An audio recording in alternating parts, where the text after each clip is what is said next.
One of the questions I get often during the batch at YC is what separates out a top 10% founder versus everyone else. When I started at YC, I didn't really have enough context to know. As a founder of my own company, of course, I had my own friends, but that was a relatively small sample size. Over the last 13 batches, I've gotten to interact with about over 2,500 founders. And so I've been able to get slightly stronger opinion about what makes great founders stand out. The first thing that I'll say is great founders execute. And I'll be really specific about what that means.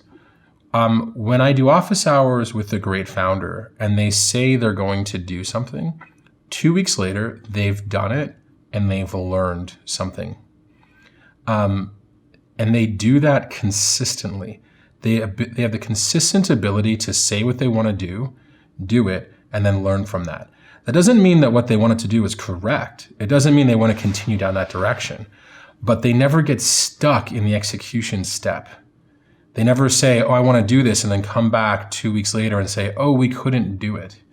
They always figure out a way to get some version of it done and then learn from it. The second thing, and really derives from the first, is formidability. They're formidable. One of the things that happens when somebody says they're going to do something and then does it over and over and over again is that you learn that that person gets shit done.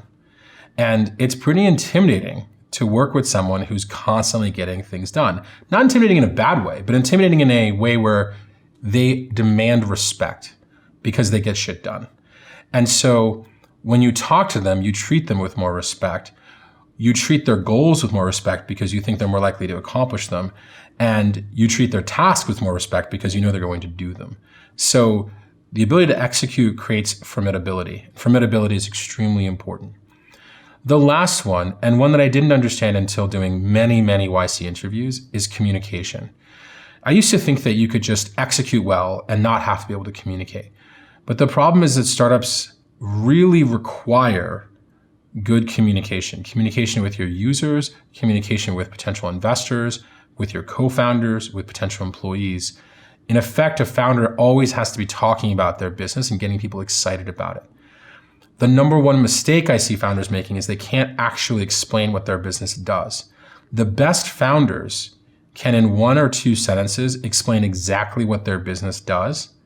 And they can explain it to a customer, they can explain it to an investor, they can explain it to their mother, they could explain it to anyone of any level of knowledge about their industry. And they can do it without stumbling. And I think that's ridiculously important because in order for you to get advice, investment, to convince someone to join your company, they first have to understand what you do. And you would be surprised how many founders can't clearly explain what they do well enough so that they can start selling you on how you can help them or join them. So once again, the 3 most important things I see that separate out top 10% founders from everyone else is first, ability to execute.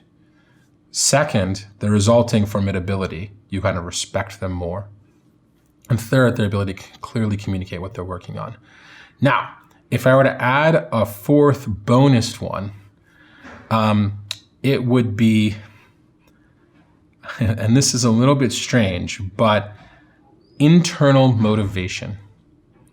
Another way of saying it is that they don't get too discouraged when things go wrong. They stay motivated.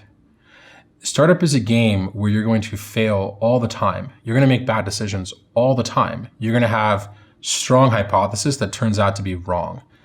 And there's a type of person who doesn't get discouraged even if they make the wrong move 5 times or 5 times in a row. They stay passionate about the problem. They stay passionate about trying to find a solution, and they keep on executing and moving forward. Being motivated in the face of defeat or failure is an extremely important thing for a startup founder to be able to do. So I said 3, but I cheated. It's 4: execution, formidability, communication, and motivation. Those are the things that that make top 10% startup founders stand out. One thing I didn't say was idea. It is usually very hard to tell whether at a very early stage company has a good idea. Usually it's very hard. And so I never use idea to separate out great founders from anyone else, because I'm not the arbiter of what a good idea is, and I don't have perfect experience in every problem. So whenever I kind of overthink, oh, is this a good idea or not, I can get stuck in my own head, and I can also pretend that I know more than I do. So try not to focus on idea. Cheers.